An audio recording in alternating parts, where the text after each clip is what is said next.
الحمد لله رب العالمين وبه استعين واشهد ان لا اله الا الله وحده لا شريك له واشهد ان محمدا عبده ورسوله اما بعد. عن عبد الله بن عمر رضي الله عنهما قال سمعت رسول الله صلى الله عليه وسلم يقول اذا رايتموه فصوموا واذا رايتموه فافطروا فان غم عليكم فاقدروا له. عبداللہ ابن عمر رضی اللہ عنہما سے روایت ہے، کہتے ہیں میں نے اللہ کے رسول صلی اللہ علیہ وعلی آلہ وسلم کو فرماتے ہوئے سنا ہے کہ جب تم چاند کو دیکھ لو تو صوم رمضان کا رکھو، صوم رمضان کے مہینے کا چاند دیکھ کر رکھو، اور شوال کے مہینے کا چاند دیکھ کر کے عید مناؤ، افطار کرو، یعنی صوم کے دن مکمل کر کے افطاری کے دن کا آغاز کرو، عید مناؤ. اور اگر بدلی چھا جائے تو پھر شعبان کو 30 مکمل کرو. یہ حدیث امام بخاری نے کتاب الصوم میں اور کئی جگہوں پر کئی ابواب میں ذکر کیا ہے. امام مسلم نے بھی کتاب الصوم میں ذکر کیا ہے، امام نسائی نے، اور ایسے ہی امام ابن ماجہ نے وغیرہ محدثین نے اس کی روایت کی ہے.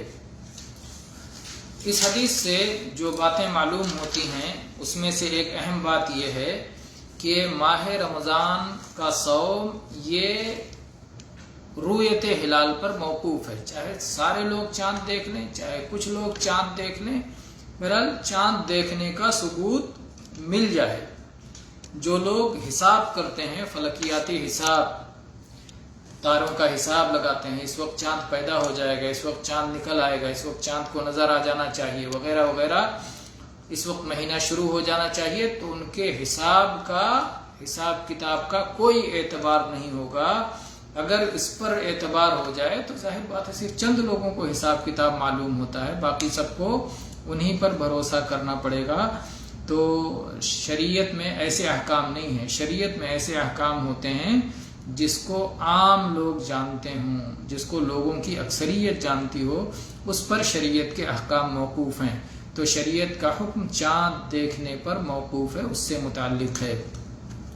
اسی طرح سے عید منانا بھی اسی پر موقوف ہے. عید منانا بھی چاند دیکھ کر ہوگا، چاہے سارے لوگ دیکھ لیں اور چاہے کچھ لوگ دیکھ لیں اور ان کی گواہی مل جائے. اگر چاند نظر نہ آئے 29 شعبان کو، تو شعبان کو 30 دن مکمل کریں گے، اور ایسے ہی 29 رمضان کو اگر چاند نہ نظر آئے تو پھر رمضان کے دن 30 دن مکمل کریں گے. اگر بدلی چھا جائے، اگر کسی سبب سے گرد و غبار کی وجہ سے، موسم خراب ہو جانے کی وجہ سے، کسی بنا پر بھی اگر بدلی چھا جائے تو ایسی صورت میں شعبان کو 30 دن مکمل کریں گے. اور اس کے بعد ہی، کیونکہ یقین سے جب کوئی چیز، شریعت میں اصل یہ ہے کہ یقین کو یقین ہی کی بنیاد پر ترک کیا جا سکتا ہے. تو شعبان کا مہینہ جاری ہے، وہ یقین ہے. اب جب چاند نظر آ جائے گا تو یقینی طور پر اگلا مہینہ داخل ہو گیا، یا جو ہے سارے لوگوں نے دیکھا یا کسی نے دیکھا اور اس کی گواہی مل گئی، تو اس بنیاد پر ہم یقینی طور پر اگلے مہینے میں داخل ہوں گے، اگلا مہینہ شروع کریں گے. تو جو حساب وغیرہ لگا کر کے بتاتے ہیں اس کا کوئی اعتبار نہیں ہوگا. لاکھ دنیا ترقی ہو گئی، یہ ہو گیا وہ ہو گیا. شریعت یہ قیامت تک کے لیے ہے اور ہر ایک کے لیے ہے اور ہر جگہ کے لیے ہے. اس لیے شریعت کے احکام اس طرح ہیں جو ہمیشہ کام آئیں گے. تو چاند دیکھ کر کے ہی صوم کا مہینے کا آغاز ہوگا، رمضان کے مہینے کا آغاز ہوگا اور رمضان کے مہینے کا اختتام ہوگا. واللہ تعالی اعلم والحمد للہ رب العالمین، صلی اللہ علی نبینا وسلم.